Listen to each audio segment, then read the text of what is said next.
Oh, you want to play psycho killer? Can I be the helpless victim? Cross your eyes and scream, man! Scream for your life!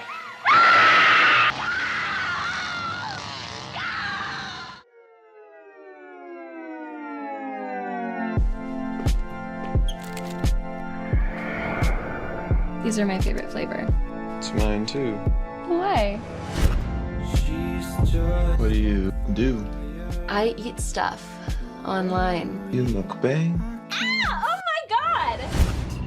I met this girl last night. She's amazing. What's so special about this one, huh? She's kind of off in a captivating, quirky way. Did you know that when I'm near you, my entire body gets tingly? How did you cook this? This is like beyond good. Secret family recipe. Today I have Aimee Kuge. Did I say that right? Yep. She is the director and writer of Cannibal Mukbang, which is streaming on Tubi. So this was your feature debut, correct? It was, yeah. It was the first feature that I've directed. I've worked on a bunch of other features in various roles. So yeah, this was special for me to kind of take the captain seat. What was the writing process for you? What triggered you to write this script about mukbang and then combining it with cannibalism? Yeah, so it's actually funny. I started writing another script in like 2016 or 17 called Free Bleed. And that has a whole other story, but it's like a very horrific kind of Handmaid's Tale story about like periods and everything. And a lot of the dream sequences in that I really loved. So some of the dream sequences I wrote so long ago, like for that script, and I pulled them into Cannibal Mukbang. But what really inspired me to start writing initially was I had gotten out of a pretty toxic relationship. And after reflecting that I lost a lot of myself in that relationship in a way that like you can't really see until you're out of it. But I just looked back at my past self and was like, the things you were doing for this person are insane. I started to think about like how horrifying love is and how horrifying like romance is and how terrifying it can be to just like lose yourself in someone. That in combination with having some eating problems in college that mukbanging, funnily enough, actually helped me get over. I started watching mukbangs a long time ago, like in 2017 even. And before that, like before they were even like mukbangs, like I would watch a lot of food content and vegan influencers. And I wanted to sort of combine like that romance, have something with food. I've always loved cannibal movies. So I'm like, why don't I make a cannibal movie? But what really tipped everything off and like set Cannibal Mukbang really rolling was in 2020, I was at a party and there's a random girl there that I don't even know. Like, I don't remember her name, but she was talking about her friend going on a date with this guy on a dating app. And her friend went to this guy's house. He cooked her an amazing dinner. She was really falling for him. She like wanted to stay over. He's like, no, let's take things slow. I'll talk to you tomorrow. So he sends her off after this dinner. She goes home. She falls asleep. The next day she wakes up. She's super sick. And she gets so sick that she has to go to the hospital. They do tests on what was in her stomach, like what she ate. And they're like, so there's human meat in your stomach. That's definitely not yours. So she was fed human meat by this guy and she tries to reach out to him back on the apps and he's off the apps. She doesn't have his number and she never hears from him again. So that's really what like had all these ideas about relationships, about food. And then hearing that really set me off and was like, okay, I want to write a story about someone that gets fed human meat without their consent. And it kind of just snowballed from there. That is a crazy story. Just the violation of being fed something like that, to be fed human meat. That's like the pleasure they got from that interaction. Like they didn't need her to stay the night because they already got her to unknowingly eat this human flesh. And that's probably what, oh, that's so gross. Like, no. Yeah. And at the time, like I was vegan for 7 years. And so the idea of my veganism breaking because someone fed me something and for it to be like human meat was terrifying. So I just wanted to lean into that fear and see what would come of it. And Cannibal Mukbang came. Yeah.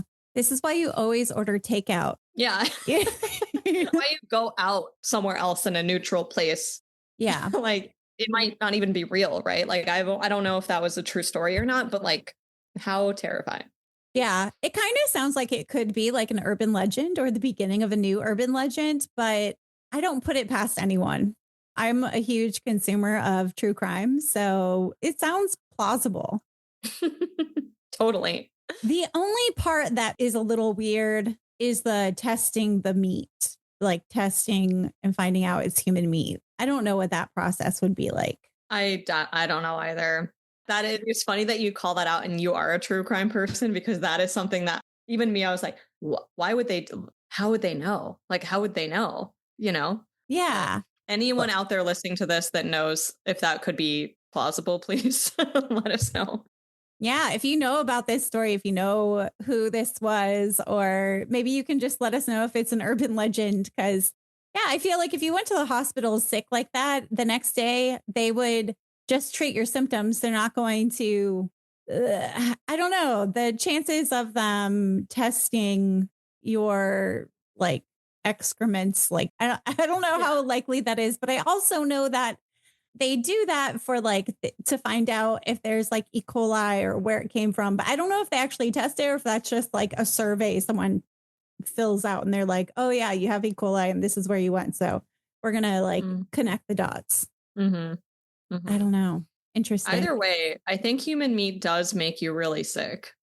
I can't confirm or deny this, but from things I've read online, I'm pretty sure you get very sick from eating it if it's not cooked properly. So, well, you did the research. I have never looked into it. You're a normal person. You're not looking up human meat stuff. Yeah. How to season it. What's the best cut? No. And that does come into play into the movie, like the different cuts. And Ash, the character, is so cute the way that she cuts into the flesh. Yeah. I mean, April Consuelo is an incredible actor. She was so great to work with. And I made her eat a lot of stuff during this. She was a very good sport. She had to put a lot of fake body parts in her mouth, a lot of real meat in her mouth, a lot of like candy that like looks like meat in her mouth. I feel bad for April, but she's the best. And I know that she knows it was worth it too. Were there specific horror films in the revenge horror genre that inspired you? Because this is kind of like do you consider this a revenge horror film? Oh, absolutely. Yeah, I definitely think that it was inspired heavily by like I Spit on Your Grave, Last House on the Left, like those type of rape revenge type horror movies. But I wanted to give it a little bit more of a spin and give her a little bit more depth than just being fueled by revenge. I think that, yes, Ash is very much fueled by anger and by what happened in her past. But there is a part of her that's really playful and also fun too, that like, I think that morally she's making a lot of excuses for herself for what she does, but she's smart enough to know that like maybe something's not right with some of this. And I'm hoping that in the next film, when I'm able to make Cannibal Mukbang 2, I can kind of explore her psyche a little bit more, because the film is all from Mark's perspective, right? Like we don't ever get inside her head until we're in the flashback. And that flashback is really inspired by Texas Chainsaw Massacre and like the movies in the 70s that were just like, you know, brutal, raw, rough, dirty.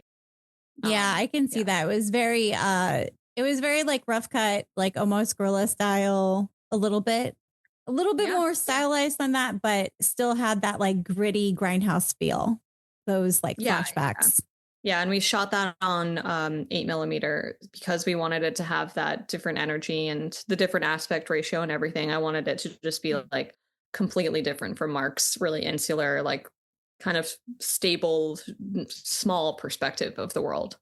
Yeah, I really loved her character. Were you inspired at all by Dexter? Because there's like the kill room, and it just reminded me with like the draping of the plastic and stuff reminded me of Dexter. It was inspired by Dexter, but to be totally honest with you, a lot of why we did what we did is because it was a low budget movie. Like in the script, it was like the whole basement was filled with all of the stuff. Like it was so much bigger, but when it came down to it, like I was filming in my friend's basement and I couldn't move all the stuff out of it. So we hung up all of that plastic and we're like, this actually looks sick. And it is like Dexter, like, let's roll with it. A lot of it was just like what we could do with what we had. I mean, yeah, as an indie film director, you have to be resourceful. Yeah, absolutely. So it'd be fun to release the script somewhere someday because it's so much different than the movie. But I'm happy with how it came out. I think that the cocoon, like the little plastic cocoon, is really scary. And I'm happy that people are like calling Ash like female Dexter. I would love that. I think it works really well. It like kind of creates like this sterile almost environment, and it's like very surgical and methodical. I think there was definitely something to her character that was just very routine and very structured. Oh, absolutely. Like she's done all this a million times before. If we were talking about Ash's horoscope, she'd be like a Capricorn. Like this is her routine. This is her home. She's done all this before. She's like very straightforward. Looking at your IMDb page, I saw you were a producer for several shorts and some TV series. How did your previous experiences help you with Cannibal Mukbang? That's a great question. So I think that just constantly trying to make things is really important as an indie filmmaker because there's not a lot of resources out here for us. So just building community and like working on each other's shorts and produced and AD'd and even done sound sometimes and done wardrobe for some things and like acted in a few things, like just kind of being everywhere that you can be and working with a lot of people and building your community is very important. So I think that all of the different shorts that I've worked on have kind of led up to this. And my experience just on set doing like EPK work, I worked on Brandon Christensen's like Puppet Man, and watching him work was really inspirational. I think that he is great at commanding a room and also being approachable and making sure that he gets coverage for everything.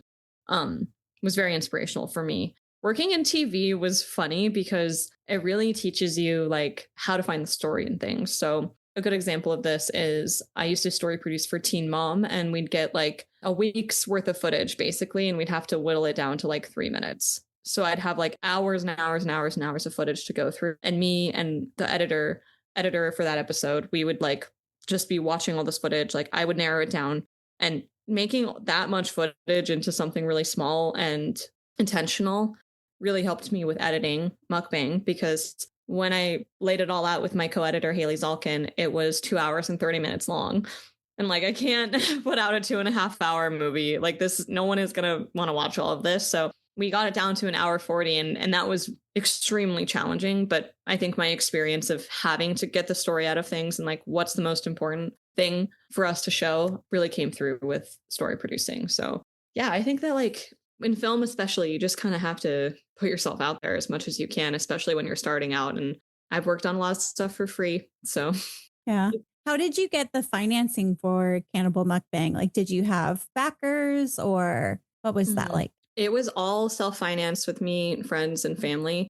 I didn't do like a GoFundMe campaign or anything. I put all of my savings into it, went into some credit card debt for it. Like it was like I just had to make this thing. And I'm very grateful for my family and for my friends for helping me out. And a lot of people worked on it for lower rates. It was important for me to pay everybody that was on my crew and my cast. So a lot of, my friends would work at a lower rate for me. And, it was a really scrappy production. We filmed in 14 days. I used a lot of friends' apartments, went kind of renegade in New York and like filmed in the streets without permits here, which probably shouldn't do. But I did also film in New Jersey and did get permits from New Jersey. But yeah, I had to find affordable ways to film. Like in New Jersey, it's a little cheaper depending on which borough you're in to film there. The whole flashback sequence was in April's family's backyard.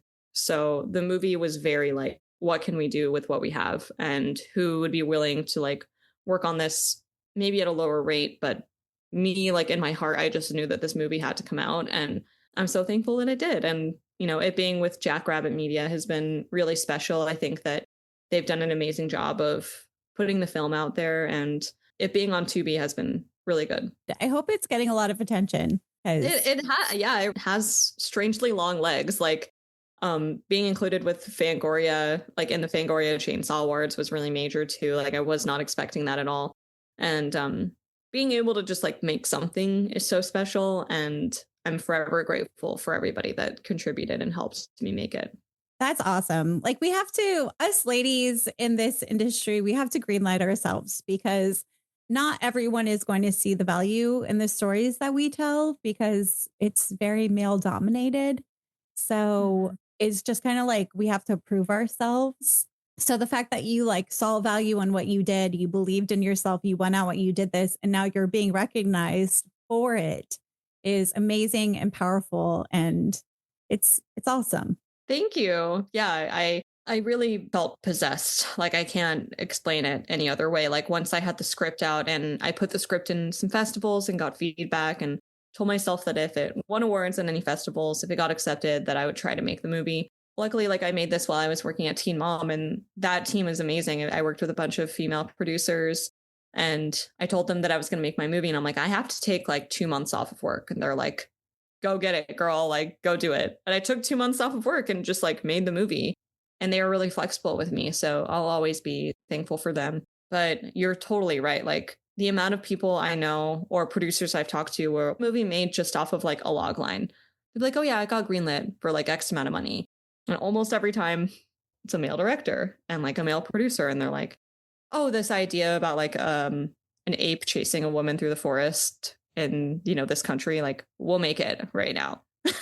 But then when you like pitch something like Cannibal Mukbang, it's a little bit harder to sell, especially because we don't have talent that's been, you know, like A-list. And I say that with quotes because they're incredible, but they're not like the type of talent that you're seeing in mainstream film. They're independent actors, like non-union people. Yeah. Yeah. Your cast was, I mean, everyone's acting was awesome. I don't think even Nate Wise, he did such a good job playing kind of like this incel-y type. How do you see his character? Do you see him as an incel, or do you see him just as like this kind of maybe neurodivergent person? I don't know. What was your vision of him? So you're going to think this is funny. I wrote his character based on me. And when I first wrote the script, Nate was supposed to be a woman and Ash was supposed to be a man. So to me is like the worst parts of myself, like I put out on the paper. And a lot of their earlier drafts of the script, people's feedback was that Mark was really unlikable. They're like, Mark sucks. Why would Ash want to be with him? He's so whiny and annoying and boring. Like what's up with this character? And I'm like, oh, fuck, that's how I see myself, I guess. So maybe I need to make him better. And I tried to make him a little bit more endearing and funny and goofy. And I think that Nate Wise perfectly captures that. I like that you said neurodivergent because, yeah, he definitely is neurodivergent. I think that maybe it's part of his trauma and him getting hit by a car. And he does have brain damage. It's like she calls him brain damage because I love Frank Henenlotter, and that movie inspired me a lot. But he also does have brain damage. He's an unreliable narrator. I hope that the audience feels that by the end. He isn't a good guy. Yeah, he can be sweet and charming, and he's handsome because Nate Wise is handsome. But like at the end of the day, he's kind of a loser. And it's like, why is she with him? You know? And it's kind of this like BDSM sort of like cuck dom sort of dynamic. And I wanted that to come across too, that like he loves being manipulated by her. And I think only someone, you know, Nate Wise could have really pulled off that character while also making him charming and endearing. Yeah, he was definitely very submissive to her. And it was almost like he was like a voyeur, like watching her videos of her eating, like the mukbang. He already knew what it was. After his meeting with her, he was kind of obsessive with her, like talking to his brother about her and all these things, and kind of had this parasocial relationship with her before he even really started to have the relationship with her. Yeah. And a lot of it is like what he wants her to be. Like, I think that scene when he's like, maybe we can stay home and watch zombies is like sweet and sad because he wants a normal relationship. Your relationship hasn't been normal from the start. If that's what you wanted, then maybe you shouldn't have stayed with Ash. Like the moment she was mean to you and then started eating people in front of you, like that's kind of a red flag. Yeah, 100%. I will say I love the set design of her room. It just reminded me of, I don't know, like a teenager's room, but someone that didn't really mature past their teenage years.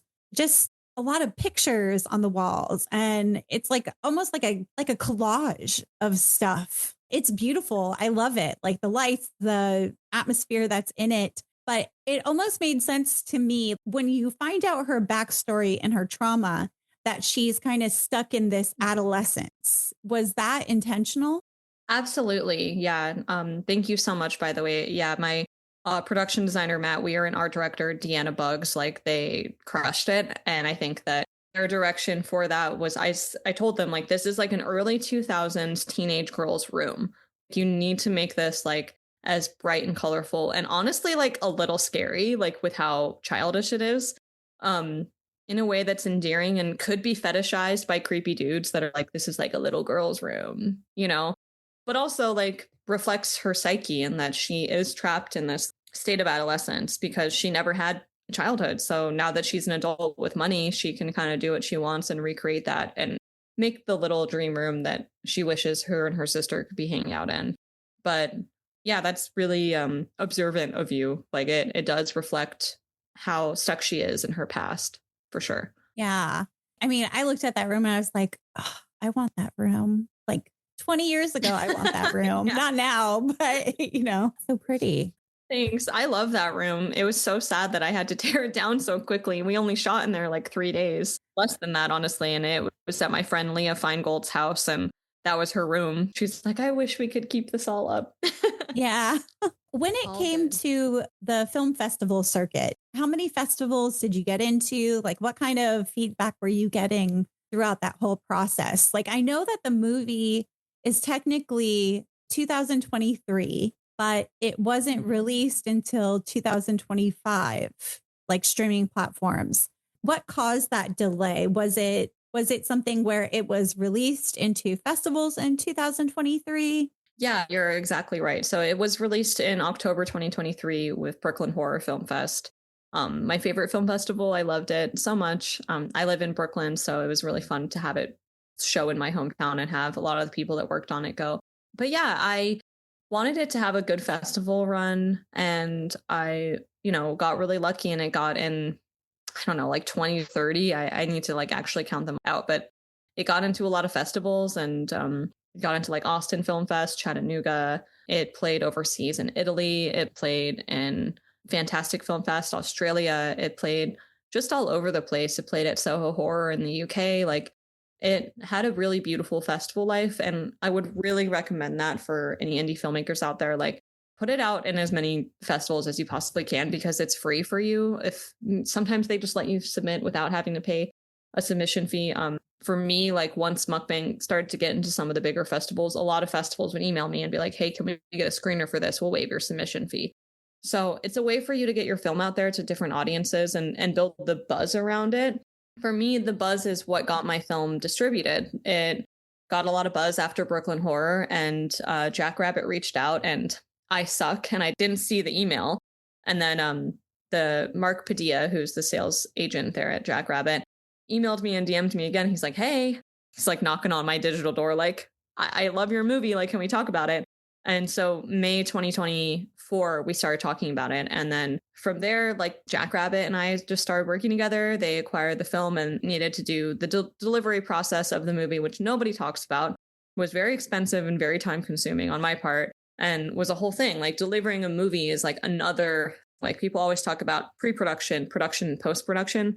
There's part of post-production delivering your movie that's like a whole other months-long process, honestly.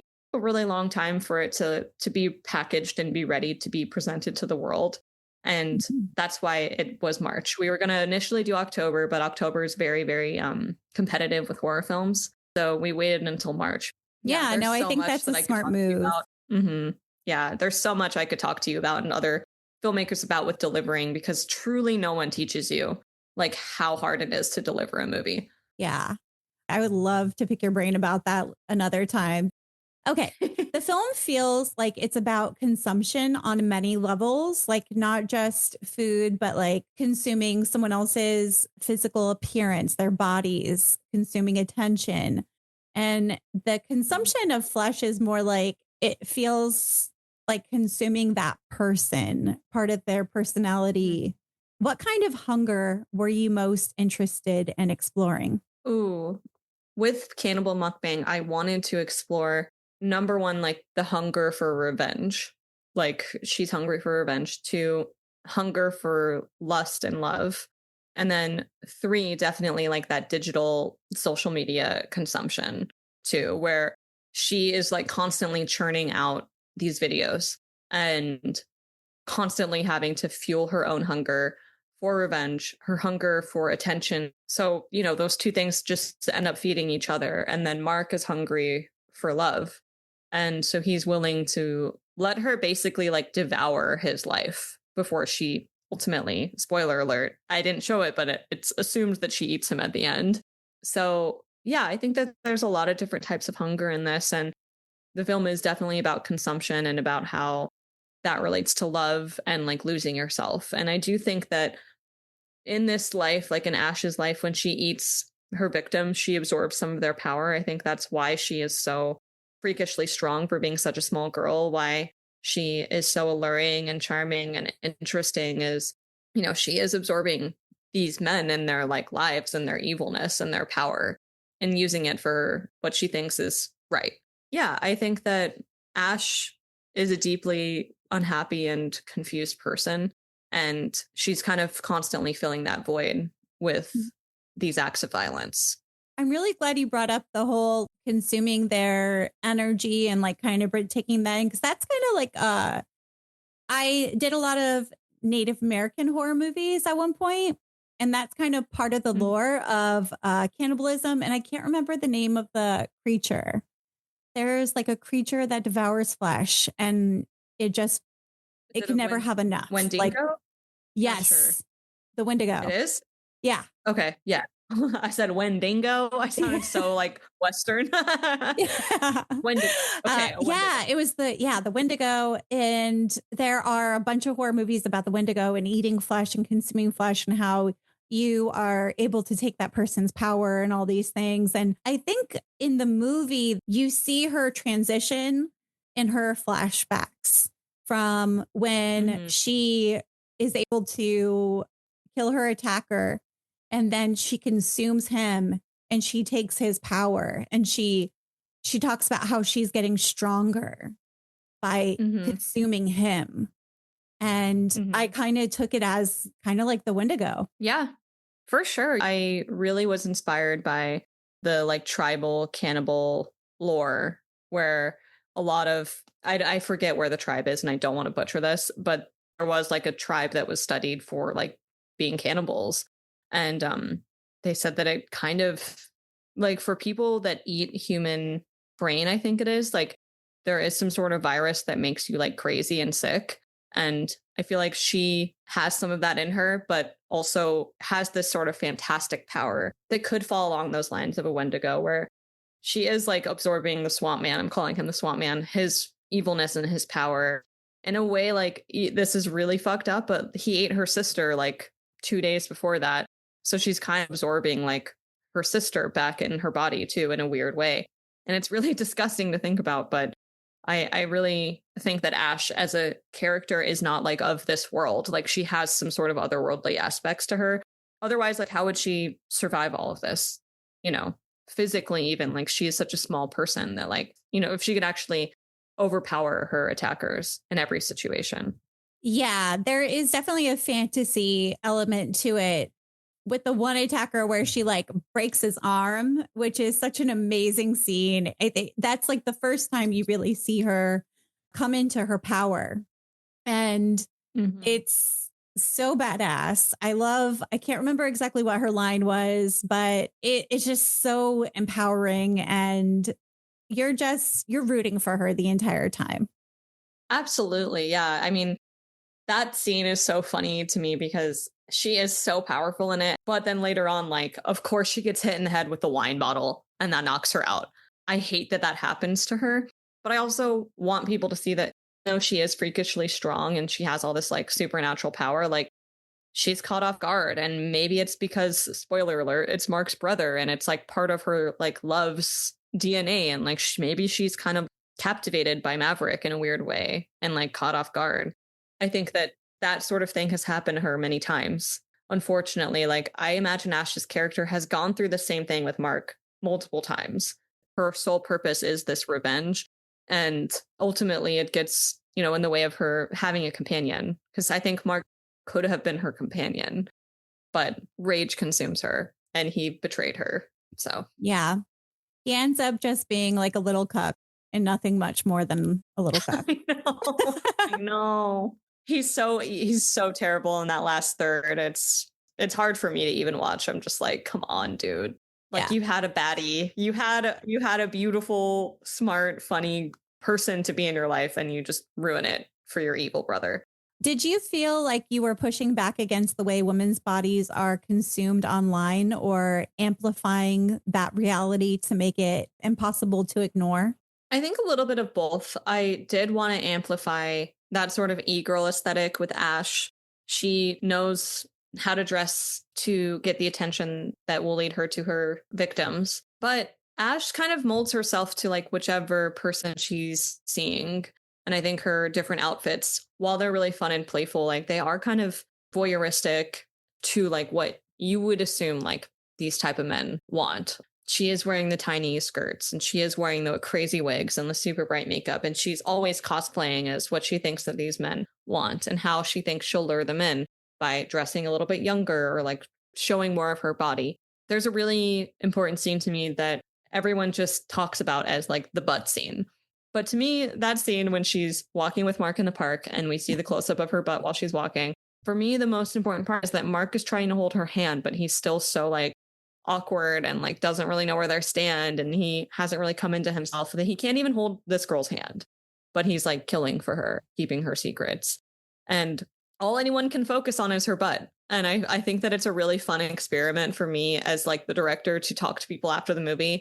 And so many people will bring up that scene and be like, that's so voyeuristic. Like it's so just exploiting her body in this scene. I'm like, did you notice that he's trying to hold her hand? Because that's what's actually happening. But everyone can't stop staring at Ash's butt. I think that it's fun for me to kind of talk to people and see like what they get from that. For me, yes, like Ash is showing a lot more of her body.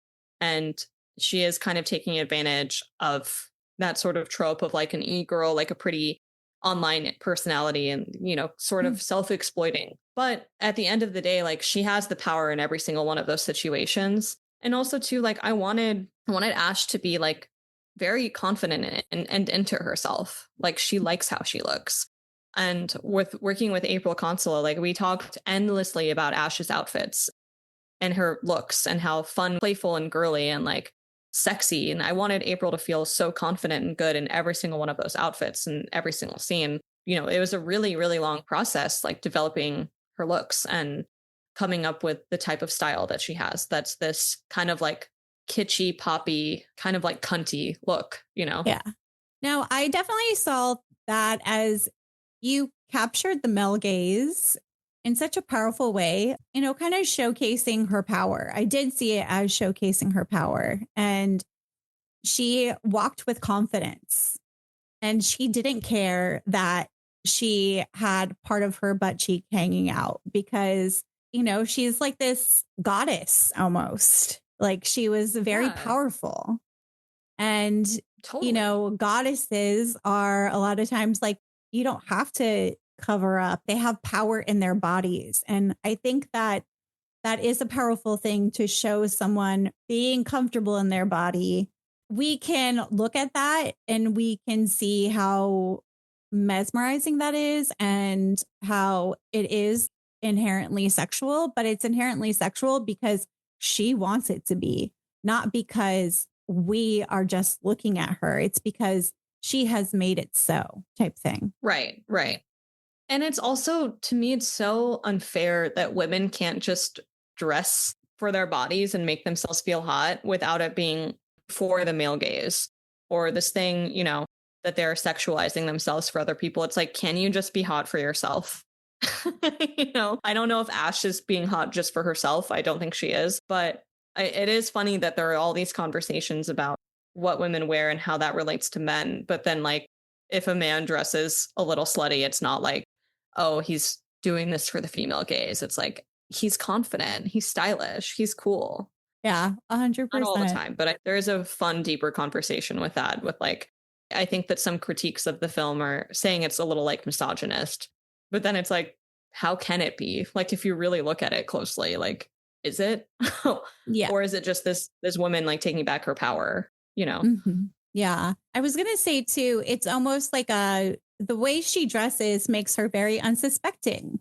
She does play into these stereotypes and she does play up like this girly pop, like, oh, I'm just here for your consumption. But Mhm. it works in her favor because it creates this false perception of what women are and what women should be and the role that we play. And it Mhm. catches them off guard. Absolutely. Yeah. I think that you're totally spot on with that. Like, she is trying to be this like innocent, sweet girly pop that no one's going to suspect. But then there's all this rage inside of her. And it was just really fun to play with that. And I'm so lucky with April because she is so diverse with her acting and was able to swing so wildly between both of those sides, you know, of her personality and seamlessly too. It was really fun to have her be so sweet and charming, and then in that end scene for her to be like screaming, like really screaming Yeah. was incredible.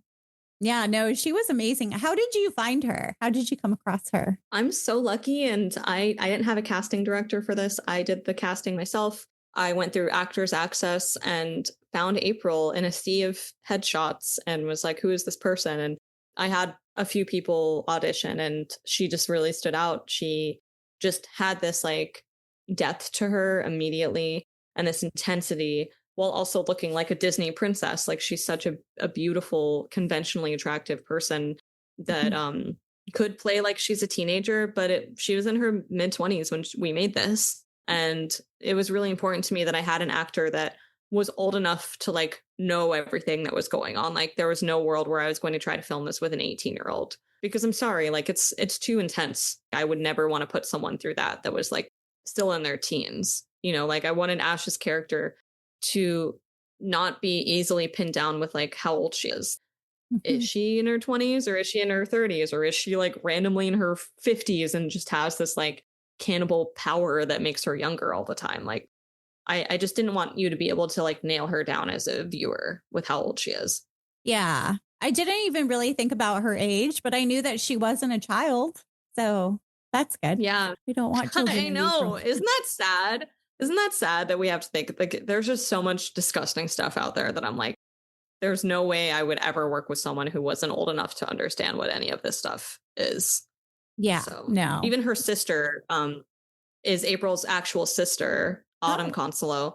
And we got really lucky because she's like very short and she could play really young. But she was, I think, 23 when we did that, 24, playing like a 10 or 12-year-old. We just got really lucky. So Yeah. highly recommend Actors Access for people that are casting it. You never know who you're going to find. Nice. I will keep that in mind. Okay. The brother dynamic between Mark and Maverick. He knows his brother is a jerk, but calls him harmless.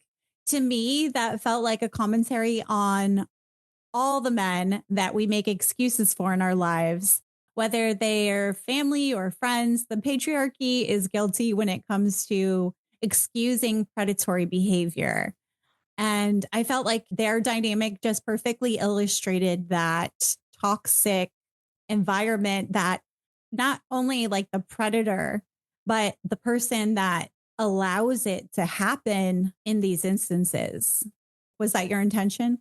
Yeah, it definitely was my intention to sort of portray these different types of toxic men, because Maverick is a very outwardly toxic person, but Mark is like, he's not so much, you know, like I feel like before the end, you think that he is a sweet guy and that he's going to stand up for Ash and be on her side. But when it hits too close to home, it's like the men are going to protect themselves. And it is a really hard dilemma for me to think about personally, like with my sister. And I wanted there to be the sisters and the brothers in the story and how they protect each other and stand up for each other, right? So one of my biggest fears is something happening to my sister because she's my best friend and the only person I've known for my whole life, you know, and if something happened to her, I don't know what I'd do. for me, like writing that conflict at the end with Maverick being the scumbag and Mark having to choose between his brother and his new love is like sometimes those ties are so strong that you're willing to make exceptions. I wanted to write something where the viewer could put themselves in these characters' shoes and think, if you have a brother or sister, like, would you be willing to forgive them for this? And we see this all the time that like men are kind of forgiving each other, whether it's like fraternity bros or like bros in like business. Like there's this sort of fraternity, kind of almost cultish sort of thing with guys where like if one of their bros does something wrong, was it actually wrong or were they pushed to do that? Or was that person encouraging them to do something bad? Was it what that girl was wearing that made her a slut that made him want to do that to her? Like how far are men willing to go to excuse poor behavior and evil behavior? Yeah, I really wanted that relationship with the brothers to reflect how our society is. And we see it all the time with like court cases too, where it's really sad, but like, I don't want to bring up some of these things, but in the script and in the movie, I made it really obvious that Maverick's not a good guy. But throughout the movie, you're like kind of forgiving him and like being like, oh, he's funny. He's like the weird, comedic relief of this like serious romantic movie. Yeah. And then at the end of the day, it's he like, kind of oh, just course comes it's off as Maverick. like a bro, just like this douchebag bro. And actually, as you were talking, I was thinking about how, the Epstein files has been being released, all these things. And I don't know if you've seen people making these reels, but they're like, every family has their own Epstein files. Have you seen that going around? Yeah. It's so terrifying. It's Yeah. like, it's just so sad what so many people are willing to sweep under the rug because it's family or because it's someone close to home. So yeah, I think that the big moral dilemma there is with the brothers, and it sort of mirrors like Ash's relationship, because if the reverse were to happen, would Ash do the same? Yeah. It's complicated. I was really glad to see this like dynamic play out between them, where it's kind of like calling out the rape culture and these guys making excuses for each other. A lot of times we see the predator side of it, but we don't see the others allowing it to happen. The people who have let this behavior continue and not called it out. And it does seem so mundane and everyday. And we don't see him as a bad guy until the very end, because that's how common this is. That's how common these things are in our lives. Yeah, it's diabolically terrible. And it's just like unavoidable, this culture of people forgiving other people for doing terrible things. And it was hard for me even to film the scene when Maverick is getting choked by Ash and she's saying everything that he's done. I could have maybe tried to show him do some of those things with my budget. Like there's no way that I could do that. And I also morally, I'm not sure I'd be able to capture that. Mm-hmm. Like there's just so many evil things that people do that like portraying it on film is extremely challenging. So I was hoping that the viewer just hearing her say some of those things would be enough to be like, wow, this guy sucks. Like we don't need to see what he does. He's doing it in the shadows. Mm-hmm. I really liked how it was like less is more, because it keeps you guessing. Like, he's not a good guy. At the end that he's there. But when she starts naming off all the list of the things that he's done and why she has brought him there, it's like very believable. It's like, oh yeah, like I can totally see this dickhead doing that. But until she says it, just like it kind of builds up to this ultimate predator that we see in our everyday lives. And so I thought it made it more realistic to not see all the background of what his character did. So I like that. Thank you. And yeah, I think it was enough for the viewer to see that he's like literally about to rape our hero of the movie.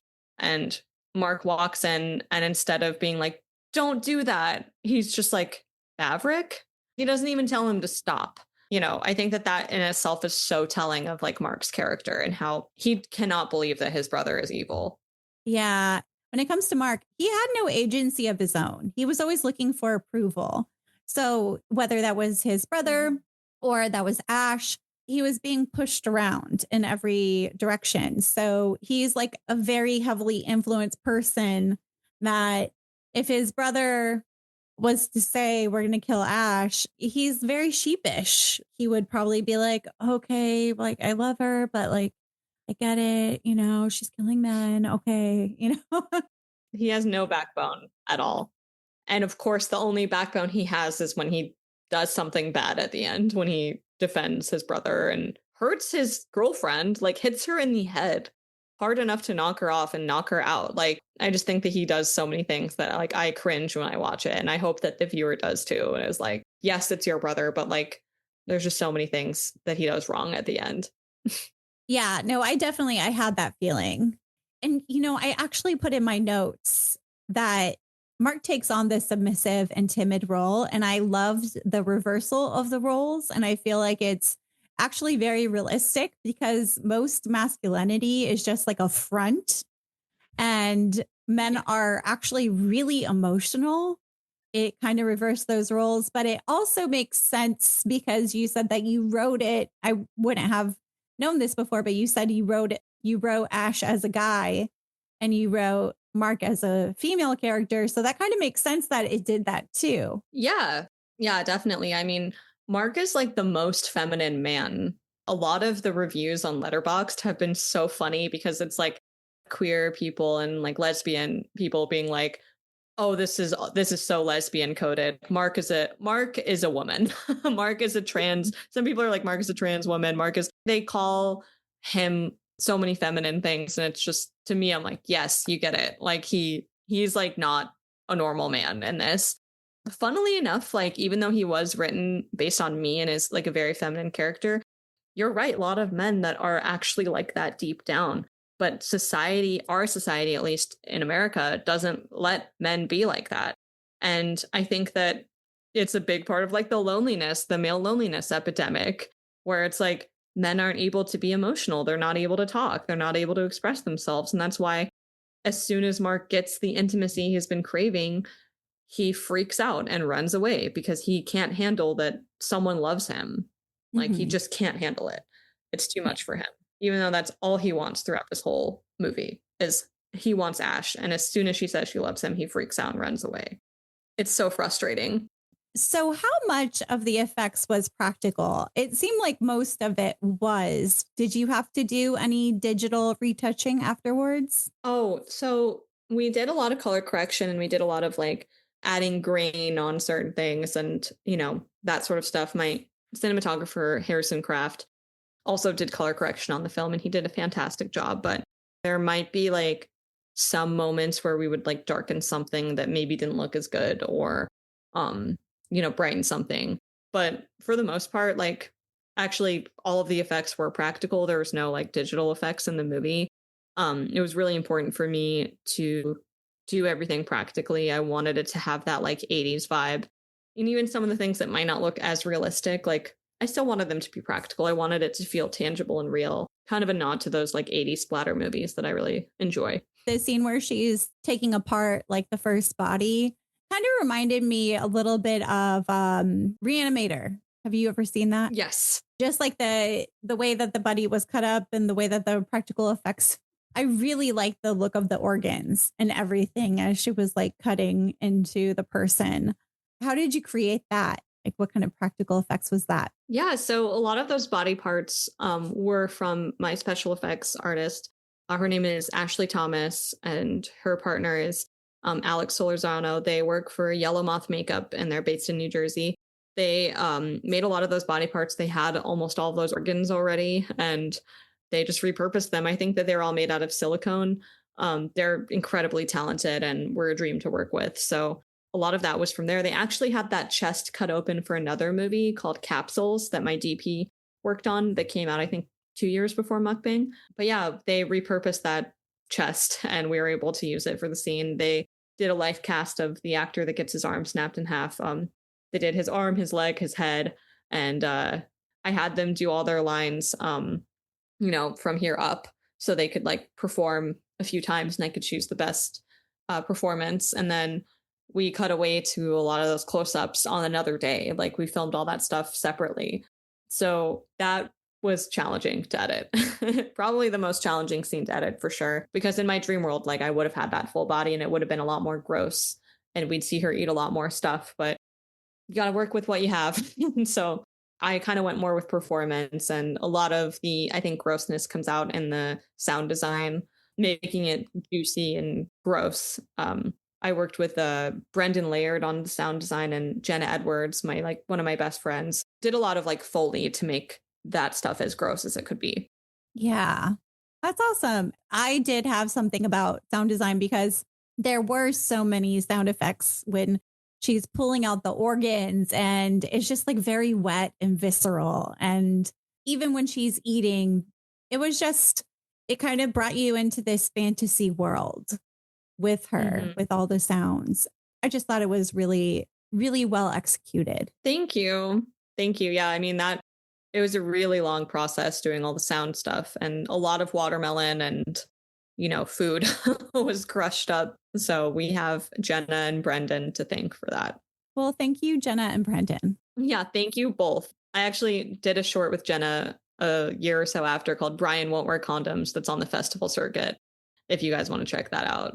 There's a lot of fun sound stuff in that too.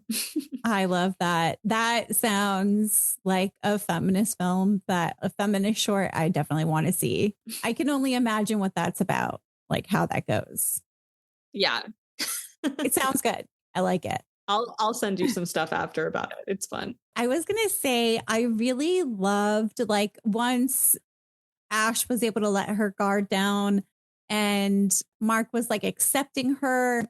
I love the murder montage. It was so cute. I called it a murder montage. Like her little gothic dream sequences at like she's in her cute little outfits, but she's all covered in blood. And she just looked like she was having so much fun. And I loved it. What was it like filming those scenes?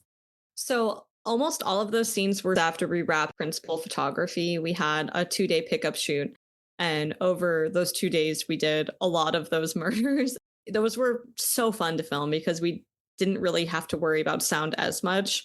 And we were just like, let's get creative. And me and Matt Weir and Deanna and Jackie, the other makeup artist that did a lot of special effects on it, we just kind of brainstormed like, okay, who can we kill? And a lot of people were like people on the crew. Like Deanna is the one who gets their head smashed against the wall. And my friend Garrett, who did production coordinating on the film, gets like axed in the head. And then someone who worked on the art, Robbie, he gets like, he's the one running out of the shed that like gets axed in the chest on the ground. My body gets dragged through like a cemetery. My dad gets like his throat cut in my kitchen. Like there are so many fun things. I mean, that was like the most fun thing to film because we just had to think about like how ridiculous can we make this? It was a blast. And like April got to just wear so many fun outfits. And yeah, I just wanted to really show them being like this like fun Sid and Nancy type of like couple that's just like on the run doing ridiculous things together and enjoying themselves. And I think that having that song from Alex Cuervo, he let me use his song Are You an Assassin? I think it's by the Hex Dispensers. Yeah, the Hex Dispensers. I got to edit that with Haley and we just wanted it to be a blast. It felt like a little mini music video in the movie. So thank you. Yeah, it is the murder montage. Yeah, it was so much fun. I loved it. I was like, oh, it's so cute. She's so cute while she does murder. So we already talked about the patriarchy and protecting rapists, like how our culture is like embedded. Rape culture is embedded in American culture. Pedophilia, I think people are finally realizing, is embedded in American culture. And I think that's captured in the movie with the dynamics between the brothers and also the way that Ash dresses, how her age is so ambiguous. I think that kind of captures that too. What message do you want people to take away from the ending of this film? I think the main message that I want people to take away from the film is the end of the film is complicated because not one of these characters is totally good or totally bad. It's a hard film to decide like who is right and who is wrong. I think both of them are wrong at the end of the day. I think I am Team Ash because I love her. And I think that her goals are ultimately good, but the way that she's going about them maybe isn't great. it's really hard to trust people, and it's really hard to sort of make excuses for people that you love. And I think that Mark is making all these excuses for his brother that he loves, but Ash is not willing to make any excuses for the lines that he's crossed and the boundaries that he's crossed. Mhm. So at the end of the day, you don't really know a lot of the people in your life. And I'm not saying not to trust them, but I think that with everything going on right now with like Epstein and with all of the horrors that we're seeing, hopefully as a society we can kind of wake up and like look more into these things and not just brush them under the rug. With the sequel, I want Ash to be going on this revenge tour to find Maverick, and who knows what will happen, but I do think that going to try to serve justice with all of that, because I think Ash is kind of like the vigilante that we all sort of need. Like where is the person that's giving these people what they deserve? I can't like publicly advocate for like murder, but a lot of these people are evil and like they deserve to be punished. We have to live through these fantasies. And I mean, I do the same thing in my screenplay. It's like, it's very much a fantasy, but it's a fantasy because the reality really fucking sucks. Yeah. I mean, I want people to watch this to be able to escape and feel a sense of justice that someone is out there killing these terrible people that are raping and killing women and children. And, you know, these people that just get lost in society that like no one thinks about. It's fucking terrifying. I wanted to show something that was fun and sexy and kind of funny in some parts, but also like it is a serious movie. It is about someone dealing with her trauma and killing rapists and pedophiles, you know? So yeah, I hope that the viewer has a sense of catharsis in some ways. And I think that if you are siding with Mark and feel really bad for him, I think that maybe think a little deeper about like what he was doing and what he was willing to forgive. And maybe ask yourself, was this actually a good guy? Do you just think that because he's charming and shy that he deserved to survive that situation? I would say even look past, if we think of this as a metaphor, think about if you feel like Mark was not deserving of that outcome. I would say look at the people that maybe you're close to. This might elicit some kind of defensiveness from men. But if it does, I challenge those men to look at their relationships, their interpersonal relationships with the men around them. Is there someone that you are making excuses for? That we all have blind spots and it's not a conscious thing. It's, you know, we have these biases and we have these perceptions, or, you know, society has given excuses to men, you know, a lot of forgiveness to men in these situations. And it's like, you know, are you playing into those societal expectations? And how is that harming the people around you? You know? Right. Yeah. That was a very eloquent way to put that. Trying. That was so good. Your education background is like, so it's showing so hard right now. I love it. That was beautiful. I feel like I was trying to say that and you totally put that out there. So thank you for doing that. It's hard. I have so many men in my life that I love, like, you know, like best friends, guy friends. A lot of the people on the crew on this were amazing men. My dad, like my uncles, like there's people that I love. And it's really sad to think about, like, would they do this same thing as Mark? And I think that that's something we should question. And if that's what you take away from this, is just like looking at your own relationships and looking at the societal relationships that men have here in America and abroad, it's even if you hate the movie and you're just like, well, was that right or wrong? Like, that's all I ask.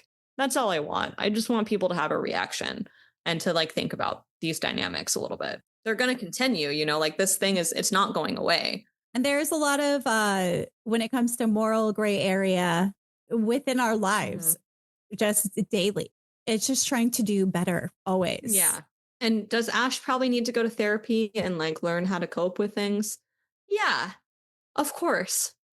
Was there anything? So you said you had to cut it down from like over 2 hours to an hour, 40 minutes. Is there anything that you would have liked to have kept in, but you just couldn't? Like one scene that you were like, oh, I really wish I would have like kept that in, or something like that? Yeah, there was a really fun scene where when Ash gets pushed into the bush, that's such a funny sentence, by one of the dates that she's on with a bad guy.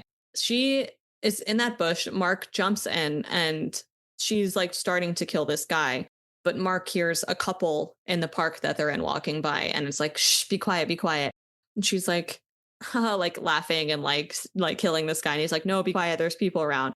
And she's like, wait a second, pulls Mark down and then like fakes having sex with him. She like rides him, putting quotes up, and does all these really fun like fake sex noises. And he does too. She's like, join in. And it's a really over the top fun scene where they're like doing all these over the top moaning and like fake sounds. And they improved a lot of it. And Nate Wise like does such a good job improving and it made all of us laugh. The couple walks by and they hear it and the couple is, wait a second, I want to see them finish. I want to hear them finish. And the wife is like, you're disgusting. Come on.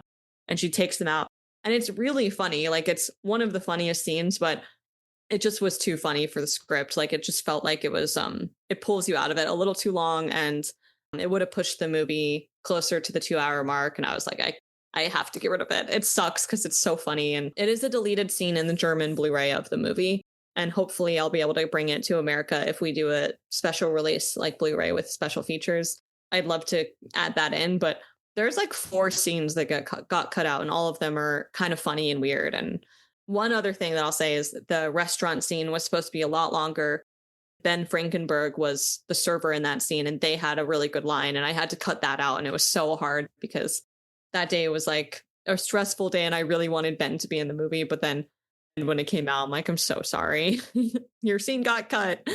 They were really understanding. But yeah, there were a lot of things that got cut that I think were fun. But the bush scene in particular was really funny. Yeah. Well, hopefully we can get that in America because I would definitely buy the Blu-ray and get all those little special features. I would love that.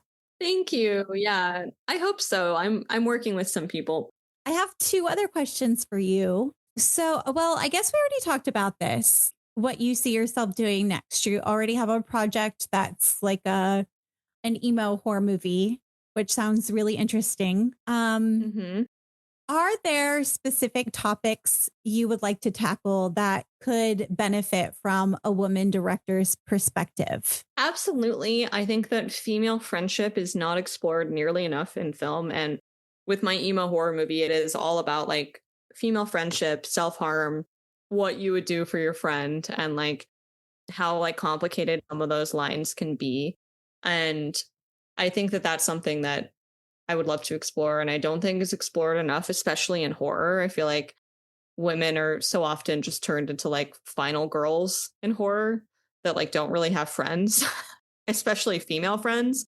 So yeah, that's something I really want to explore. And I have other ideas for scripts that are a lot more comedic and just over the top and ridiculous, which I also want to explore a little bit. I think a lot of the horror right now being made and, you know, distributed a lot is like about trauma and motherhood and all of that, which is very important. And I would like to eventually get there. But I think that there's a lot of that like kind of juicy time, like for women that like don't necessarily have families and aren't really at that stage of their life. Those relationships that we have with each other and with ourselves, I think, could be explored a lot more. Sex like, in the City, but late make 20s it to horror. like 30s and stuff. Yeah. Exactly. Yes. you said that right after. I'm like, women in their 30s and 40s, like, there's not a lot of horror that's like not centered around them like running away from someone in a haunted house or like dealing with being a mom. You know, like where's the Sex in the City type horror stuff? Like I want to see some of that.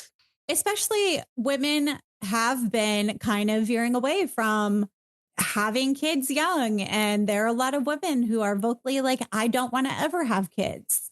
And they don't have a lot of representation. No. And if it is, it's like negative spinster. I really want to make more, even 50s doing stuff and still being like hot and like doing fun things and not have it not be centered around their age and them like having a family. I just want to see more stuff like that. Yeah, I love that. I would buy a ticket to that. I'm a Japanese American person, and I think that it'd be fun to make something about that too. I think that being a writer director, like there is no like time limit on when I can make these things. I think the more experiences I have, the better of a writer and director I'll be. So, you know, hopefully throughout my career, I'll be able to explore all of these things and more. And maybe I will make the movie about the woman being chased by a bear in the woods, like something fun like that at some point. But I like how I call that fun, but something that's more like, you know, action and a little bit more mainstream. Like it'd be fun to do something like that eventually. But right now, the emo horror movie is the next thing with female friendship. I love it. My last question for you is there anything you would have done differently pre or post production with this film? Ooh, I wish I could cut it down to an hour and 30 instead of an hour 40. But with the way we filmed and everything, I'm telling you guys, it was almost impossible for me to do it without compromising the story. Like, I myself agree. I wish that it was an hour and 30, but it was very challenging to edit it down. You can talk to me and Haley, the co-editor. We spent a lot of time thinking, how can we cut this off, and shaving off a minute or 30 seconds. And to a certain point, it's like we're taking away from the movie. And I hope that people are able to accept the film and its length, because I think that it's important for the character development that we have all of the lines that are in there. So yeah, I think that that's really the only thing. Like, I think everything happens for a reason, and I'm very happy with how the movie came out. And I just want it to exist and continue to do its own thing. And I want to continue to make stuff because it's important to continue to make things even when the world is burning. So if anything, it's more important right now. It's like, it's what we need.